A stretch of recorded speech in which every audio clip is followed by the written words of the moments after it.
అందరికీ వందనాలు. సలాం అలైకుం, నమస్తే అండి. మీ లైఫ్లో నుంచి మేము తొలగిపోతున్నాము, మేము ఉండము అన్నవారికి వెళ్ళిపోనీయండి. మీ లైఫ్లోకి మరొక వారిని ఆ దేవుడు తీసుకొస్తాడు.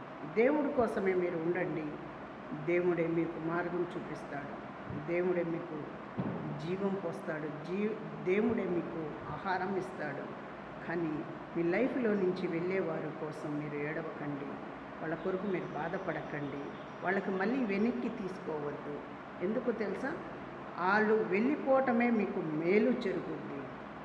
వాళ్ళ దృష్టి మంచిది కాదు కాబట్టి వాళ్ళ నోట్లో నుంచి ఆ పలుకు వస్తుంది. వాళ్ళు మంచి మార్గంలో ఉంటే ఆ మాట అనరు కాబట్టి చెడు మార్గంలో వాళ్ళు ఉండబట్టి మీకు కాదనుకొని వెళ్ళిపోతున్నారు. ఆ లైఫ్ వాళ్ళదే, మీ లైఫ్ మీదే. ఆ దేవుడే నిర్ణయము ఆయనే తీసుకుంటాడు. ఆయన నిర్ణయంలోనే మీరు ఉండాలి. అదే మనకు మంచి మార్గము. మీరు కూడా మంచి మార్గంలోనే ఉండండి. చెడు మార్గంలోకి వెళ్ళకండి. అందరికీ వందనాలు. నమస్తే.